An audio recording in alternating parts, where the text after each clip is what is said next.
Salam. Selamat hari Minggu dan selamat beribadah kepada semua jemaat dan jemaat tamu yang mengambil bagian dalam ibadah kita pada hari ini. Semoga ibadah dan persekutuan kita semakin menguatkan iman dan kasih kita kepada Tuhan Yesus Kristus.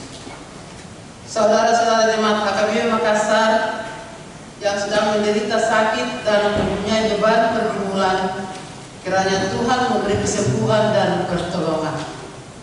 Kepada jemaat yang telah memberikan perhatiannya kepada gereja ini, kiranya Tuhan memberi berkat yang berkelimpahan. Marilah kita bernyanyi dari Kidung Jemaat dari nomor 397 ayat 1 sampai 3. Di ayat 3 kita berdiri.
Dan jadilah sama seperti bayi yang baru lahir, yang selalu ingin akan air susu yang murni dan roh, supaya olehnya kamu bertumbuh dan beroleh keselamatan, jika kamu benar-benar telah mengucap kebaikan Tuhan. Haleluya.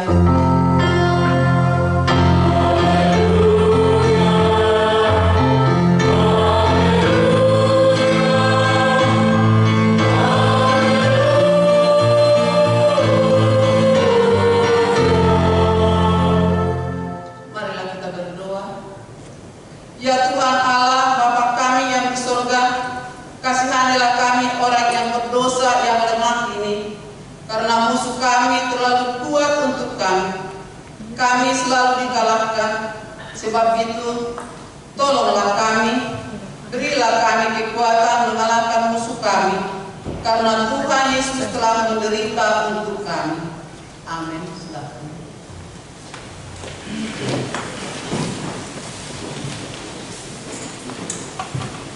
Mari kita bernyanyi dari Kidung Jemaat nomor 405 ayat 1 dan 2. Oh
adalah hukum Tuhan, kitab ketiga. Jangan menyebut nama Tuhan Allah dengan sembarangan, karena Allah akan menghukum orang yang menggunakan namanya.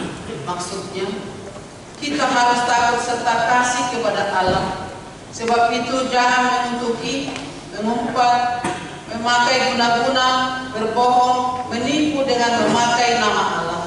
Sebab hanya dalam penderitaan, kesusahan, dan di dalam doa seperti pujianlah kita layak menyebut nama Tuhan Allah. Demikian hukum Tuhan, marilah kita meminta kekuatan dari Tuhan. Ya Tuhan Allah, kuatkanlah kami melakukan yang sesuai dengan hukum. Amin. Mari kita puji Tuhan dari Kidung Jemaat nomor 415 ayat 1 dan 2, di ayat 2 kita berdiri.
Ya Tuhan kami yang Maha Kasih dan Maha Kudus, Bapa kami di dalam Yesus Kristus, setiap kali kami datang menghadap-Mu, kami merasa bahwa kasih-Mu sangat kami butuhkan. Karena itu, kami datang merendahkan diri hari ini kepadamu dan mengaku bahwa kami sering seperti domba yang sesat, menyimpang dari jalan yang benar. Janganlah Engkau mengucilkan kami dari hadapan-Mu oleh karena dosa dan pelanggaran kami, karena Engkau tidak menginginkan kematian dari orang fasik, melainkan Engkau menginginkan pertobatannya agar dia selamat. Ampunilah segala kesalahan dan pelanggaran kami dengan perantaraan penghukum kami yang tunggal itu, Anak-Mu Tuhan Yesus Kristus. Tetapkanlah anugerah-Mu bagi kami dengan perantaraan kasih dan kuasa Roh Kudus, supaya kami terhibur dan datang memanggil Engkau, dan agar segala perbuatan kelakuan serta pikiran kami menjadi kemuliaan bagi nama-Mu yang kudus itu. Amin.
firman Tuhan. Tetapi engkau memberi aku dengan dosa, engkau menyusai aku dengan keselamatan. Akulah dia yang menghapus dosa pemberontakanmu, oleh karena aku sendiri dan aku tidak mengingat dosamu. Demikianlah kemuliaan bagi Allah di tempat yang maha tinggi. Amin. Mari kita puji Tuhan dari Kidung Jemaat dari 410 ayat 1 dan 2.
Yang tertulis dalam Kolose 1 ayat 24 sampai 29. Kita membacanya secara bergantian atau responsif. Pelayanan dan penderitaan Paulus. Sekarang aku bersukacita bahwa aku boleh menderita karena kamu, dan menggenapkan dalam daging apa yang kurang pada penderitaan Kristus untuk tubuhnya, yaitu jemaat. Aku telah menjadi pelayan jemaat itu sesuai dengan tugas yang diberikan Allah untuk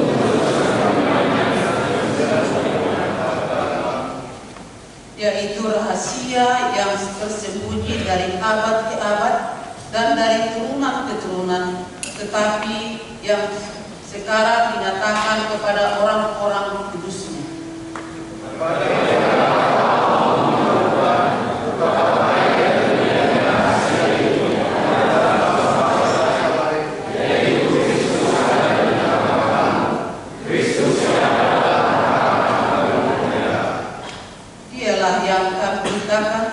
Apabila tiap-tiap orang kami nasihati dan tiap-tiap orang kami ajari dalam segala hikmat, untuk memimpin tiap-tiap orang kepada kesempurnaan dalam Kristus.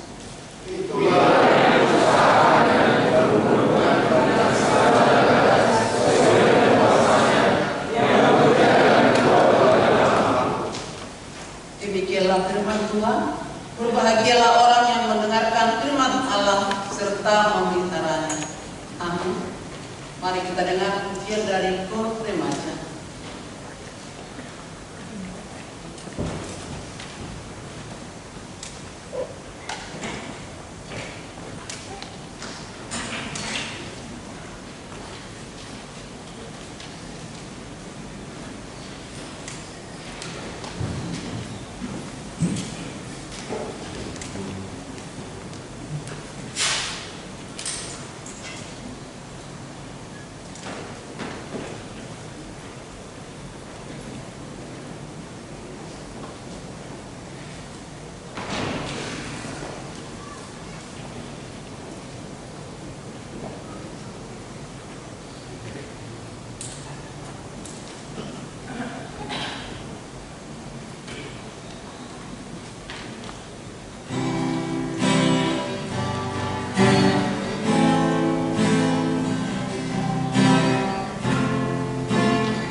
Kita puji Tuhan dari Kidung Jemaat nomor 400 ayat 1 dengan 3, di ayat 3 kita berdiri.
Sebagaimana teman-teman seiman di seluruh dunia, kita bersama-sama mengucapkan. Aku percaya kepada Allah, Bapa yang Maha Kuasa, Khalik langit dan bumi. Aku percaya kepada Yesus Kristus, Anaknya yang tunggal Tuhan kita, yang dikandung daripada Roh Kudus, lahir dari Magdala Maria, yang menderita sengsara di bawah pemerintahan Pontius Pilatus, disalibkan, mati dan dikuburkan, yang turun ke dalam kerajaan maut, pada hari yang ketiga bangkit pula dari antara orang mati, naik ke surga, duduk di sebelah kanan Allah, Bapa yang Maha Kuasa. Dari sana akan datang kelak untuk menghakimi orang yang hidup dan yang mati. Aku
Kita mendengarkan warta jemaat.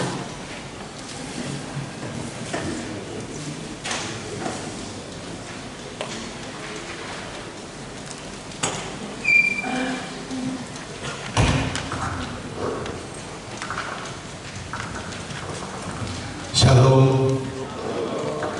Warta jemaat minggu ini dengan topik Jehovah Pakilimota, Tuhan pengharapan kita. Yang pertama, nama minggu kita hari ini Minggu Septuagesima, artinya 70 hari sebelum kebangkitan. Dua statistik jemaat pindah. Pada hari ini Minggu 16 Februari 2025 telah pindah jemaat keluarga Bapak Rensius Kurnianto Togar Gultom, Ibu Vivi Christine Magdalena Boru Hutahayan dengan 2 orang putra putri. Yang pertama Shalom Agnes Kristiani Boru Gultom, yang kedua Elnatan Christopher Gultom, yang beralamat di BTP Blok M nomor 244 Makassar, masuk wilayah Kolose, pindah keanggotaan menjadi jemaat HKBP Malang, Resort Malang, Distrik 17 Indonesia bagian Timur. Tuhan Yesus memberkati jemaatnya di tempat yang baru. Yang ketiga Dewan Koinonia, keempat Dewan Marturia, yang kelima Dewan Diakonia, gerakan Rp5.000 untuk diakoni sosial HKB Makassar. Yang keenam kesekretariatan. Yang pertama, pada hari ini Minggu 16 Februari 2025 kita akan mengantarkan persembahan ke depan altar beramplop untuk panitia lepas sambut Dinas Diakonis Bibir Pro. Yang kedua, pada hari Minggu 23 Februari 2025 yang akan datang, kita akan mengantarkan persembahan ke depan altar beramplop sebagai ucapan terima kasih kita atas pelayanan diakonis HKB Makassar. Inan Elvina Borusinaga yang akan mutasi ke tempat pelayanan yang baru HKBP Pulau Asem Resort Pulau Asem Distrik 10 DKI Jakarta Raya. Marilah kita memberikannya dengan sukacita. Yang ketujuh, pelayanan ibadah atau kebaktian wilayah. Kebaktian wilayah di wilayah Kolose pada hari Selasa 18 Februari 2025 di rumah keluarga Nyonya M. Damanik Situa Dotrandos R.E. Boru Simbolon MPD, alamat Jalan Lasuloro dalam 17 nomor 22 Antal. Kebaktian masuk pukul 19.30 WITA. Yang ke-8 pengumuman. A1 paduan suara di pos pelayanan Goa. Pada hari ini Minggu 16 Februari 2025, paduan suara yang melayani ibadah Minggu di pos pelayanan Goa adalah Kor Paropuan Deborah. Ibadah masuk pukul 18 WITA. A2 kebaktian pos pelayanan HKB Parepare.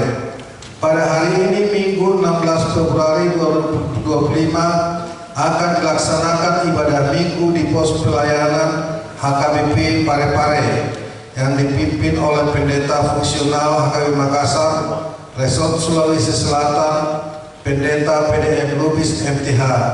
Ibadah masuk pukul 16 WITA. Demikian disampaikan. Tuhan Yesus memberkati semuanya, jemaatnya. A3, Kor wilayah yang melayani di ibadah Minggu pada hari Minggu 23 Februari 2025 yang akan datang. Kor wilayah yang mengisi paduan suara di Gereja Bahasa Batak adalah wilayah Korintus. A4, temu pisah diakonis dan Bible Pro. pada hari Minggu 23 Februari 2025 yang akan datang akan dilaksanakan temu pisah Diakones Elvina Borusinaga dan Inang Bebel Pro Rusmi Borusihombing oleh Amang Preses Distrik 17 IBT Amang Pendeta Samuel Christian Sitompul MTH. Tuhan Yesus memberkati. A5. Pembekalan jemaat dan kategorial oleh Preses Distrik 17 IBT. Pada hari Sabtu 22 Februari 2025, Preses Distrik 17 Indonesia bagian Timur Amang Pendeta Samuel Christian Sitompul MTH akan mengadakan pembekalan kepada parhalado, dewan-dewan dan seksi serta penguat kategorial dan pelajar sini. Acara dimulai pukul 18.30 WITA bertempat di Gereja Bahasa Batak. Tuhan Yesus memberkati. 6. Sidang MPL PGIW Sulselbar tahun 2025. Sidang MPL PGIW Sulselbar tahun 2025 akan dilaksanakan pada tanggal 20 sampai dengan 22 Februari 2025. Tempat pelaksanakan di Sorako, Luwu Timur, Sulawesi Selatan. Pendeta Resort Bapak Pendeta Liv Johnson Simamora MTH MM akan mengikuti sidang MPL PGW Sulselbar tersebut dan akan berangkat ke Sorako pada hari Selasa 18 Februari 2025 dan kembali ke Makassar pada Sabtu 22 Februari 2025. Tuhan Yesus memberkati perjalanan hamba-Nya. Jemaat yang sakit, mohon dukungan doa bagi warga jemaat HKB Makassar yang sedang menderita sakit. Yang pertama, Inang Nyonya Insinyur M. Simatupang KR Guru Simajuta, alamat di Jalan Dengtata. Yang kedua, Nyonya Situabi Banjar Nahor JG Boro Tanulang. Yang ketiga, NN Nona Parulian Boro Pasaribu. Yang keempat, Amang Aha Manurung. Yang kelima, Inang Nyonya Wene Pau KR Boro Pasaribu. Yang keenam, Inang Nyonya EJ Sitorus C Boro Panjaitan.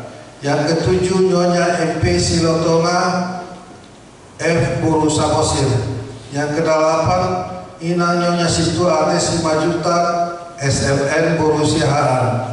Yang kesembilan, Inang Nyonya V Silawan R Boro Papahan. Yang kesepuluh, Amang H Sitorus Pane. Yang kesebelas, Amang Situa Dr. Andus TS Kota Barat. Yang 12, Inang Nyonya T Sitanggang N Boro Kota Barat. 13, Amang SPP Pasaribu. 14, Inang Nyonya RM Sitorus SH L Boro Sirait SH. Yang ke-15, Inang Nyonya Situa RD Siahaan NC Boro Marpau. Bagi yang jemaat yang keluarganya sakit agar memberitahukan kepada sekretaris gereja. Tuhan Yesus memberikan kesembuhan kepada jemaat yang sakit. C. Jemaat yang berulang tahun kelahiran. Daftar jemaat yang akan berulang tahun dari 17 sampai dengan 23 Februari 2025. Ulang tahun kelahiran remaja sampai dengan dewasa ada 11 orang. Ulang tahun kelahiran anak sekolah minggu ada 2 orang. Ulang tahun pernikahan ada 6 keluarga. Seluruh majelis dan jemaat HKB Makassar mengucapkan selamat ulang tahun kelahiran dan ulang tahun pernikahan. Tuhan Yesus memberkati seluruh jemaatnya.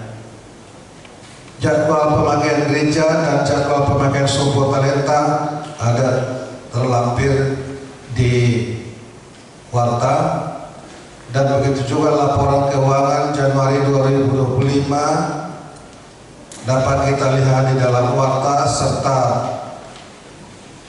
laporan transaksi finansial daripada Bank RBRI, dan begitu juga laporan keuangan pemasukan dan pengeluaran di minggu dari tanggal 9 sampai dengan 15 Februari 2025. Dan jadwal kegiatan kita di minggu yang akan datang kita lihat di sini dari tanggal 1 sampai dengan tanggal 27 dapat kita lihat di warta. Demikianlah warta di gereja kita minggu ini. Kiranya Tuhan memberkati kita semuanya. Terima kasih.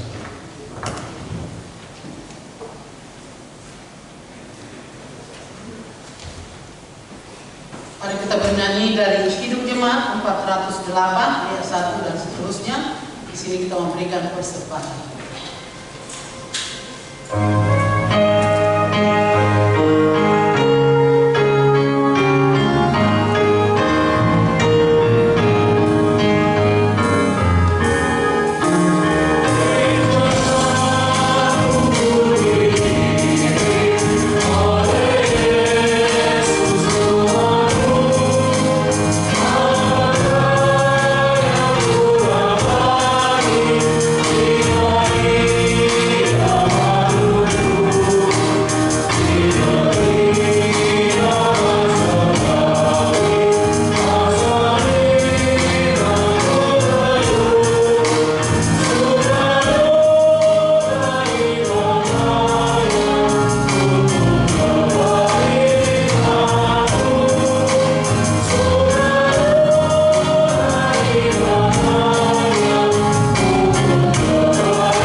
Kita berdoa.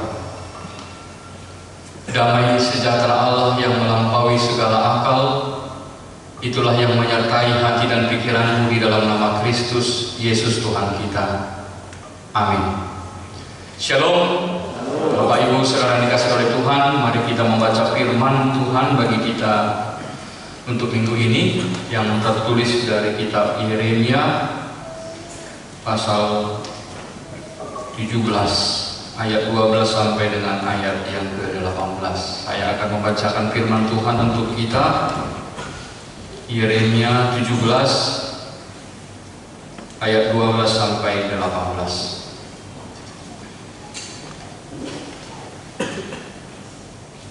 Tahta kemuliaan luhur dari sejak semula, tempat baik kudus kita. Ya, pengharapan Israel, Tuhan, semua orang yang meninggalkan Engkau akan menjadi malu. Orang-orang yang menyimpang daripadamu akan dilenyapkan di negeri, sebab mereka telah meninggalkan sumber air yang hidup, yakni Tuhan. Sembuhkanlah aku, ya Tuhan, maka aku akan sembuh. Selamatkanlah aku, maka aku akan selamat, sebab Engkaulah kepujianku. Sesungguhnya mereka berkata kepadaku, di manakah firman Tuhan itu? Biarlah ia sampai.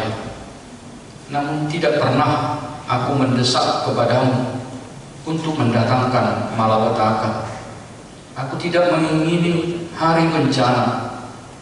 Engkaulah yang mengetahui apa yang keluar dari bibirku. Semuanya terpampang di hadapan matamu. Janganlah engkau menjadi kedahsyatan bagiku. Engkaulah perlindunganku pada hari malapetaka. Biarlah orang-orang yang mengejar aku menjadi malu, tetapi janganlah aku ini menjadi malu. Biarlah mereka terkejut, tetapi janganlah aku ini terkejut. Buatlah hari malapetaka menimpa mereka, dan hancurkanlah mereka dengan kehancuran berganda. Demikian firman Tuhan. Bapak Ibu Saudara yang dikasihi oleh Tuhan, firman Tuhan bagi kita pada hari ini adalah doa daripada Nabi Yeremia.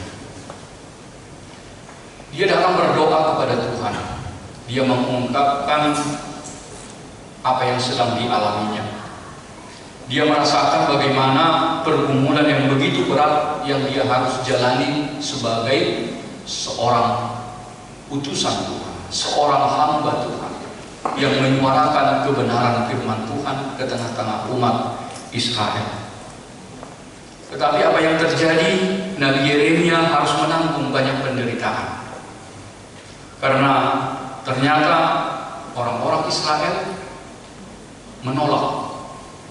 Mereka tidak menerima kebenaran firman Tuhan yang disuarakan kepada mereka. Mereka tidak mau bertobat. Mereka lebih memilih kesenangan mereka sendiri. Mereka lebih memilih untuk hidup di dalam dosa. Akhirnya kalau kita memahami apa yang disampaikan oleh Yeremia ini, bahwa dia, kalau dikatakan tadi di situ, ya dia dikejar, dia sangat menderita. Kenapa? Karena dia ditolak oleh orang Israel, dia diejek oleh orang Israel. Ketika orang Israel itu tidak lagi setia kepada Tuhan, mereka pergi ke bait suci, mereka ibadah, tetapi ternyata ibadah mereka hanya ibadah yang formalitas saja. Kenapa? Karena setelah mereka keluar dari ibadah, ternyata di tempat yang lain mereka juga telah menyediakan berhala-berhala untuk mereka sembah.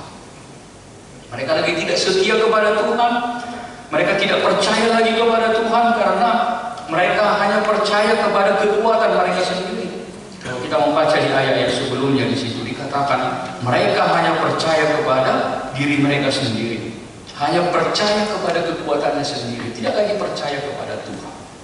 Bahkan yang lebih parahnya lagi kalau kita membaca di ayat 15. Di ayat 15 dikatakan tadi di situ, bahkan mereka mengatakan, di manakah firman Tuhan itu? Di manakah firman Tuhan itu? Orang Israel menolak Nabi Yeremia. Mereka mengolok-olok. Mereka merendahkan Nabi Yeremia sebagai utusan Tuhan, menganggap bahwa apa yang dinubuatkan oleh Yeremia itu omong kosong. Mana buktinya yang disuarakan firman Tuhan? Ketika Yeremia mengatakan bahwa akan datang hukuman karena kesalahanmu, karena dosamu, tetapi justru orang Israel menentang. Buktikan kalau memang Tuhan mau menghukum kami. Kira-kira seperti itu. Artinya bahwa sudah ada perlawanan dari orang Israel. Mereka menolak kebenaran firman Tuhan yang disuarakan oleh Nabi Yeremia. Maka Bapak Ibu Saudara yang dikasihi oleh Tuhan, inilah pergumulan yang berat yang dihadapi oleh Yeremia. Dia harus menanggung penderitaan, dia dikejar, dia diolok-olok, dia direndahkan oleh orang Israel. Dan apa yang mau disuarakan oleh firman Tuhan bagi kita pada minggu ini? Sebenarnya fokus kita bukan mau berbicara tentang bagaimana dosa orang Israel itu, tetapi sesuai dengan topik daripada minggu kita hari ini, mau mengarahkan kita melalui firman Tuhan pada saat ini kepada Nabi Yeremia. Kita mau fokus kepada Nabi Yeremia. Bagaimana Yeremia mengambil sikap? Bagaimana Yeremia memiliki iman ketika menghadapi sebuah pergumulan yang berat di dalam kehidupannya? Itu yang mau kita perdalam dari firman Tuhan bagi kita pada saat ini. Bagaimana sikap, bagaimana iman daripada Yeremia ketika pergumulan yang begitu berat terjadi di dalam kehidupannya. Maka mari Bapak Ibu Saudara dikasih oleh Tuhan, kita melihat apa yang mau disuarakan oleh firman Tuhan juga bagi kita. Yang pertama, sikap di dalam merespon pergumulan di tengah-tengah kehidupan daripada Nabi Yeremia. Di sini ditunjukkan tadi bahwa Yeremia datang kepada Tuhan.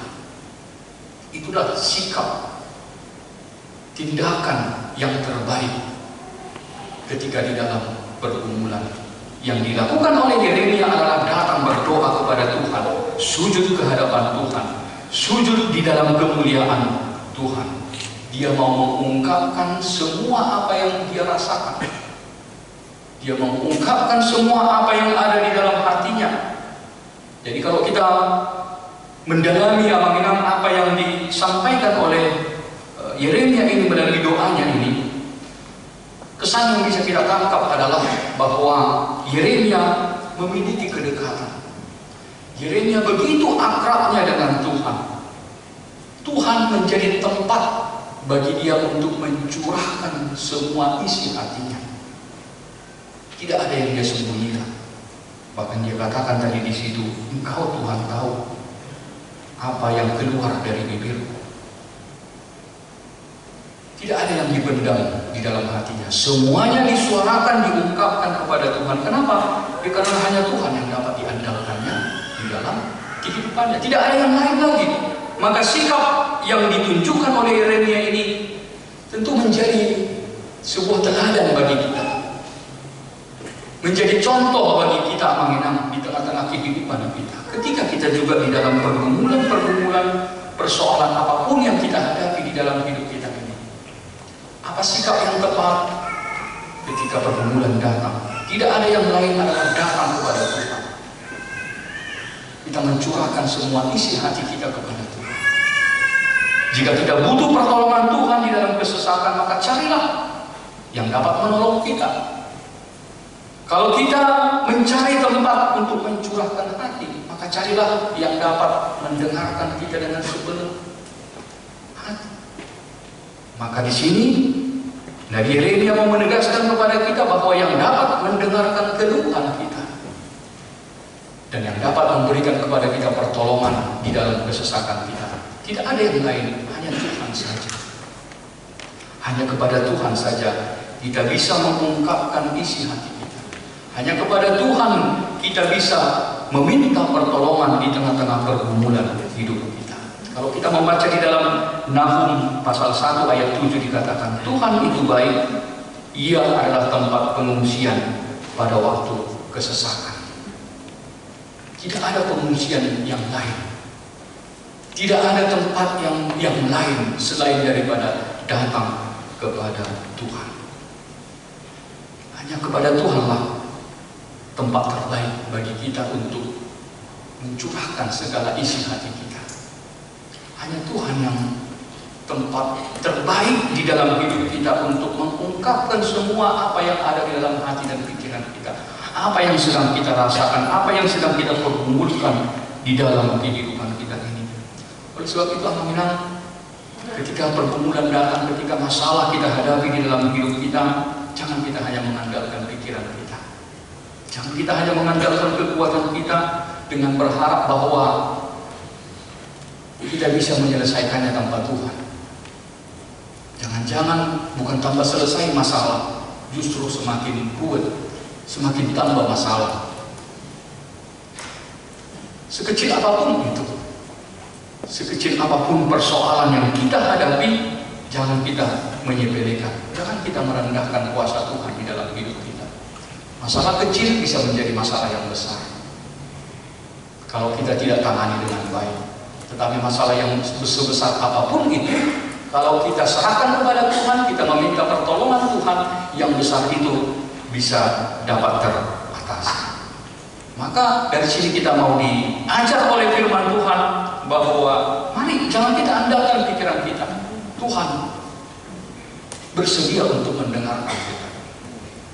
Tuhan bersedia untuk mendengar setiap apapun yang sedang kita hadapi, apa yang sedang kita pergumulkan saat ini, Aminah. Dan Dia bersedia juga untuk memberi pertolongan di dalam kehidupan kita. Tetapi juga kita diingatkan jangan kita pendam juga masalah kita. Ada orang memendam-pendam masalah, ada orang yang memendam-pendam pergumulannya. Dia tidak cerita kepada Tuhan, dia tidak cerita juga kepada orang lain. Dia hanya simpan di dalam hati dan pikirannya. Ujungnya apa? Jadi stres. Hidupnya terus hidup di dalam beban yang berat. Dia terus memegang di pundaknya beban yang berat itu. Ada orang yang seperti itu. Jadi dia seperti itu. Dia tidak cerita sama orang lain, dia tidak cerita sama Tuhan, dia tidak, hanya disimpan di dalam hati pikirannya. Akhirnya nanti bisa suatu saat itu bisa meledak kan gitu. Kalau sudah sampai meledak, ya mungkin bisa penyakit atau bisa apalah di tengah-tengah hidup seseorang ketika hanya memendam. Artinya apa, Aminah? Kita mau disampaikan oleh firman Tuhan ya, tidak ada jalan lain, tidak ada alternatif lain. Tidak ada jalan lain, tidak ada alternatif lain yang terbaik selain kita datang kepada Tuhan Yesus.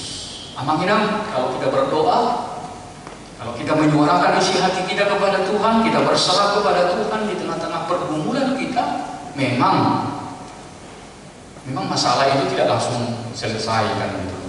Tetapi bisa juga mujizat Tuhan terjadi. Begitu kita berdoa, maka langsung mujizat Tuhan terjadi, bisa langsung ada sesuatu terjadi kan gitu. Tetapi sekalipun ketika kita berdoa kepada Tuhan, kita menyuarakan isi hati kita kepada Tuhan, dan masalah tidak langsung selesai, jangan juga kita berkecil hati, karena kita percaya bahwa orang yang berserah kepada Tuhan, satu hal yang kita syukuri, orang yang telah berserah kepada Tuhan maka akan ada damai sejahtera di dalam hatinya, akan ada ketenangan di dalam hidupnya. Dia akan tenang untuk menyelesaikan setiap persoalan yang dia hadapi. Memang tidak masalah itu langsung selesai, tetapi dengan berdoa kepada Tuhan, dengan berserah kepada Tuhan, Tuhan akan memberi kepada kita hikmat. Tuhan akan memberikan kita damai sejahtera di dalam hati dan pikiran kita, sehingga seberat apapun itu pergumulan kita mau bisa memuji Tuhan kan gitu loh. Kita bisa bersuka cita seperti yang dikatakan Rasul Paulus tadi di dalam epistel kita tadi, dikatakan di situ bahwa Paulus bisa bersuka cita katanya di dalam penderitaannya, di dalam Kolose pasal 1 tadi. Walaupun Paulus menderita, tetapi dia dapat bersuka cita di dalam Tuhan. Kenapa? Karena Tuhan Yesus ada di dalam diri dia, menjadi sumber kekuatan bagi dia. Jadi itulah yang kita pelajari dari Rasul Paulus dan juga Nabi Yeremia di sini. Kita percaya bahwa ketika kita menyerahkan hidup kita kepada tangan pengasihan Tuhan, akan ada damai sejahtera, akan ada hikmah, ada pengharapan bagi kita untuk menjalani perjalanan kita walaupun di dalam pergumulan. Kemudian yang kedua yang bisa kita pelajari dari nas firman Tuhan, Aminan, bahwa dari Yeremia ini kita belajar apa yang menjadi alasan kita untuk datang kepada Tuhan di dalam pergumulan kita, di dalam kesesakan kita. Di sini Nabi Yeremia mau menjelaskan bagi kita, apa sih alasannya kok mesti datang kepada Tuhan Yesus? Kenapa kita harus berdoa kepada Tuhan Yesus? Kenapa kita harus berserah kepada Tuhan Yesus di dalam kesesakan kita? Nah, di sini Nabi Yeremia menjelaskan kepada kita apa yang menjadi alasan kita mau datang kepada Tuhan. Apa dasarnya? Dikatakan di ayat 13 bahwa Tuhan adalah sumber air hidup. Karena Tuhan adalah sumber air hidup, itu adalah alasan kenapa kita harus datang kepada Tuhan. Kita mengingat apa yang dikatakan oleh Tuhan Yesus. Kalau kita baca di Yohanes 4, Yesus mengatakan bahwa hanya pada Tuhan Yesuslah ada air hidup. Hanya Dialah yang dapat memberikan air kehidupan, yang dapat melegakan kita di dalam kehidupan kita ini. Jadi ketika dikatakan bahwa Tuhan adalah sumber air hidup, sama seperti makhluk hidup yang membutuhkan air untuk bertahan hidup, seperti orang yang membutuhkan air di dalam kedahagaannya, di dalam kehausannya. Seperti itulah pentingnya Yesus di dalam kehidupan kita. Begitu pentingnya Yesus di dalam kehidupan kita, karena dikatakan di dalam firman Tuhan, Dialah sumber air kehidupan. Hanya dari Tuhan Yesuslah kita mendapatkan sumber air kehidupan tadi. Maka dalam perjalanan kehidupan kita, banyak hal yang bisa membuat kita haus, banyak hal yang membuat kita dahaga, banyak hal yang membuat kita letih, lesu di tengah-tengah kehidupan ini. Kita membutuhkan air hidup, kita membutuhkan sesuatu yang menyegarkan kehidupan kita. Dan firman Tuhan berkata kepada kita, datanglah kepada Yesus, karena Dia adalah sumber air kehidupan. Amin. Jika kita datang kepada Tuhan Yesus di dalam pergumulan kita, maka digambarkan di sini kita sama seperti orang yang sedang kehausan, seperti seorang yang sedang dahaga, membutuhkan air, dan itu hanya dapat kita terima dari Tuhan kita Yesus Kristus. Maka kita datang kepada Dia supaya kita dilegakan dari kehausan kita, dilegakan dari setiap apapun yang membuat kita letih dan lesu di dalam kehidupan kita ini. Dan Tuhan Yesus juga mengingatkan kepada kita bahwa sumber air hidup itu hanya ada satu, tidak ada yang lain. Sumber air yang benar-benar memberi kehidupan sampai kehidupan yang kekal itu hanya ada ditemukan di dalam Tuhan kita Yesus Kristus. Artinya apa, Aminah? Sumber berkat, sumber kebaikan, sumber pertolongan hanya datang dari Tuhan Yesus, bukan dari, kalau istilah orang sana katakan ada, kalau zaman sekarang kadang sudah aneh-aneh. Kadang orang sudah lebih percaya sama kakek petir kan gitu, atau kakek Zeus daripada Tuhan Yesus. Itu realita, Mamina, di tengah-tengah kehidupan kita sekarang. Banyak orang yang sudah lebih percaya dengan kakek Zeus dari Tuhan Yesus. Itu menjadi sebuah pergumulan di tengah-tengah kehidupan kita saat ini. Kita mau diingatkan sumber air hidup, sumber berkat, sumber kebaikan itu datang sama Yesus. Jangan kita percaya kepada sesuatu yang tidak membawa kebaikan di dalam hidup kita.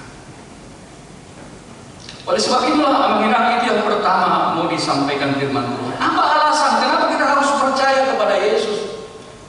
Ya karena Dia adalah sumber, Dia adalah mata air kehidupan bagi kehidupan kita.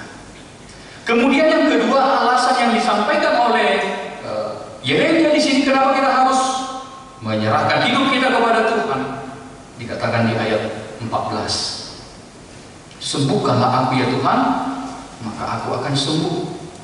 Selamatkanlah aku, maka aku akan selamat.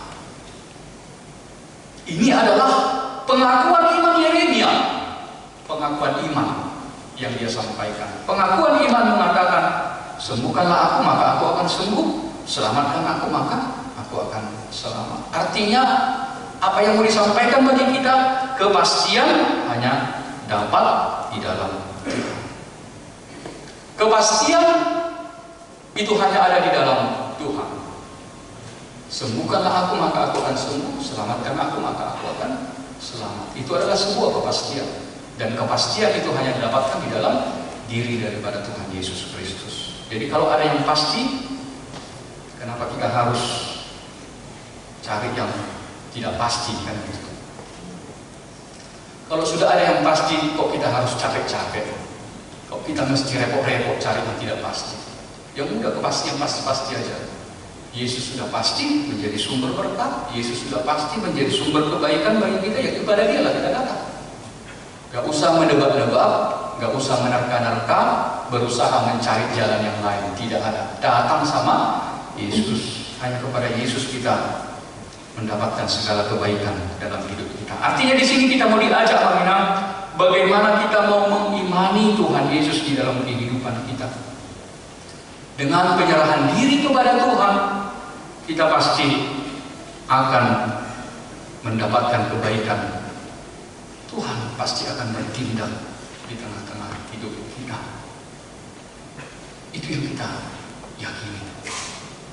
Kalau kita berserah kepada Tuhan, maka Tuhan akan berbuat. Itu adalah sebuah kepastian. Itu adalah jaminan yang mau disampaikan kepada kita. Orang yang berserah kepada Tuhan, maka Tuhan juga akan berbuat di tengah-tengah kehidupannya. Yang walaupun, kembali lagi walaupun, ya jawaban Tuhan itu bisa berbeda dengan apa yang kita harapkan kan gitu. Bisa berbeda dari apa yang harapkan. Tetapi satu kepastian kita percaya, ya kembali lagi yang terbaik dalam hidup kita itu yang akan Tuhan berikan. Tuhan yang lebih tahu apa yang terbaik dalam hidup kita. Tetapi kepastian mau disampaikan kepada kita bahwa ketika kita berserah kepada Tuhan, maka Tuhan juga akan berbuat. Dia akan bertindak. Dia akan melakukan sesuatu atas kehidupan kita. Maka dari situ amanah, jangan ragu-ragu. Jangan ragu-ragu. Tidak ada tempat curhat yang terbaik selain daripada datang kepada Tuhan Yesus. Tidak ada tempat kita mencari pertolongan yang pasti selain daripada kita mau datang kepada Tuhan Yesus. Selebihnya percayakan sama Tuhan. Kita percaya Tuhan akan bekerja, Tuhan akan bertindak sesuai dengan kehendaknya. Dia akan memberikan kebaikan di dalam hidup kita. Amin. Tuhan Yesus memberkati. Kita berdoa. Terima kasih Tuhan Allah Bapa kami buat firman yang sama-sama boleh kami renungkan dan kami dengarkan pada saat ini Tuhan. Engkau ajar kami belajar dari Nabi Yeremia dan juga Rasul Paulus di dalam kesesakan, di dalam pergumulan, di dalam hal apapun masalah-masalah yang kami hadapi, supaya kami mau datang kepada Tuhan, menyerahkan hidup kami ke dalam tangan pengasihan Tuhan. Engkau ajar kami Tuhan supaya kami tidak mengandalkan kekuatan kami, kami tidak mengandalkan kemampuan kami, tapi kami percaya Tuhan bahwa ada Engkau yang sanggup mengatasi setiap apapun yang sedang kami pergumulkan di dalam hidup kami. Berkati kami Tuhan. Biarlah Tuhan firman-Mu ini menjadi peneguhan bagi iman percaya kami kepada Tuhan. Sehingga kami selalu yakin hal apapun Tuhan yang sedang kami hadapi, oh hanya Engkau satu-satunya Tuhan yang menjadi harapan di dalam setiap perjalanan hidup kami. Tuhan Yesus, kami berdoa buat seluruh jemaat-Mu yang boleh hadir pada minggu saat ini. Engkau Tuhan yang mengetahui segala hal apapun yang sedang kami alami pribadi lepas pribadi. Engkau tahu Tuhan apa yang sedang kami rasakan, apa yang sedang kami hadapi. Engkau tahu Tuhan apa yang sedang kami pergumulkan di tengah-tengah kehidupan kami ini. Biarlah Tuhan yang tolong kami, membantu kami, memberikan hikmat bagi kami, supaya kami Tuhan boleh juga lepas dari setiap masalah, lepas dari setiap pergumulan yang sedang kami hadapi. Dan apapun yang kami harapkan, apa yang kami cita-citakan, Tuhan memberikan yang terbaik atas kehidupan kami. Berkati kami Tuhan, beri kami hikmat, beri kami kekuatan di dalam menjalani aktivitas kami sehari-hari. Biarlah penyertaan Tuhan yang selalu menolong kami, menuntun setiap langkah kehidupan kami. Tuhan, pada saat ini kami mau berdoa buat semua pelayanan di tengah-tengah gereja-Mu yang akan dilaksanakan di dalam minggu ini. Biarlah semuanya Tuhan, pelayanan di gereja-Mu boleh menjadi kemuliaan bagi nama Tuhan dan semakin mendekatkan kami seluruh jemaat-Mu kepadamu Tuhan. Kami mau berdoa buat semua saudara-saudara kami secara khusus yang dalam keadaan sakit. Kami mau berdoa bagi mereka Tuhan. Berkati mereka yang dalam keadaan sakit, baik yang ada di rumah sakit maupun yang ada di dalam rumah, dalam perawatan. Biarlah Tuhan berkati obat, berkati perawatan yang mereka terima. Kami percaya Tuhan bahwa kesembuhan hanya datang dari Tuhan. Berkatilah setiap apapun Tuhan, tindakan-tindakan medis yang boleh dijalankan bagi mereka. Biarlah itu menjadi saluran dari berkat Tuhan, memberi kesembuhan dan kuatkan mereka, terbuka iman mereka Tuhan di dalam pergumulan, di dalam sakit penyakitnya. Kami juga berdoa Tuhan bagi seluruh jemaat Tuhan yang dalam minggu ini yang berulang tahun, baik ulang tahun kelahiran, ulang tahun pernikahan. Tuhan kuasai hidup mereka, Tuhan berkati mereka dengan umur yang panjang. Biarlah sukacita menimpa ada di dalam seluruh jemaat yang dalam berulang tahun. Mereka boleh mensyukuri hari-hari yang Tuhan anugerahkan bagi mereka, sehingga nama-Mu tetap dimuliakan. Tuhan, kami juga mau berdoa buat semua pelayanan di tengah-tengah gereja-Mu, secara khusus di dalam pengembangan di tengah-tengah gereja-Mu, di pos pelayanan, baik di pos pelayanan di Goa maupun di Parepare. Biarlah semuanya Tuhan, apa yang direncanakan gereja-Mu boleh seturut dengan kehendak-Mu, dan berkati di dalam setiap hal apapun yang dipersiapkan oleh panitia. Biarlah semuanya itu Tuhan berkati, supaya gereja-Mu juga semakin berkembang di tengah-tengah daerah kami ini. Kami mau menyerahkan hidup kami ke dalam tangan Tuhan. Di dalam Yesus Kristus kami berdoa dan bersyukur. Amin. Bapak Ibu Saudara yang dikasihi oleh Tuhan, mari kita sambut firman Tuhan dengan kita bernyanyi dari buku Hidup Jemaat 402. Oh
persembahan kita kepada Tuhan.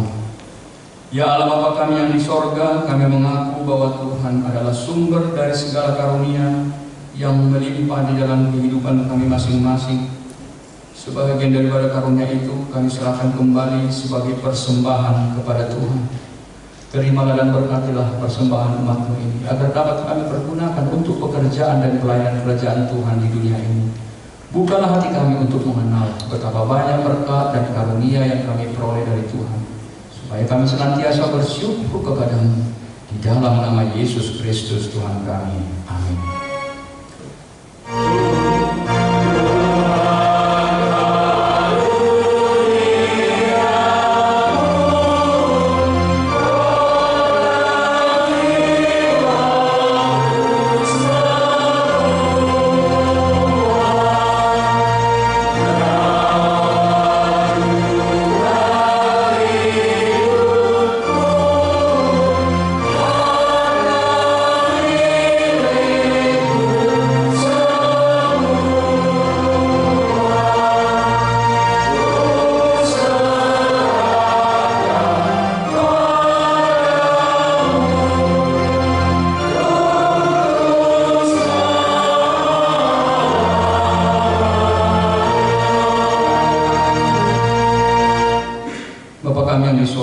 Dikuduskanlah nama-Mu, datanglah kerajaan-Mu, jadilah kehendak-Mu di bumi seperti di sorga.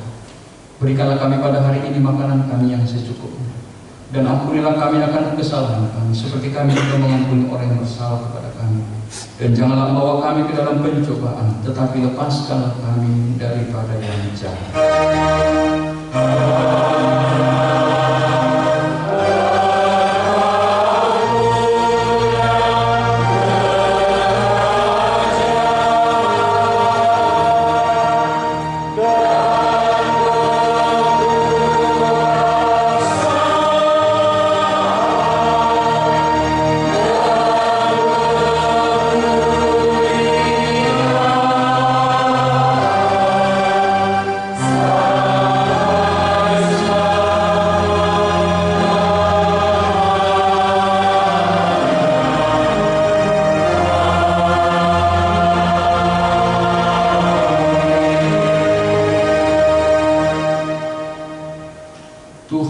Memberkati engkau dan melindungi engkau.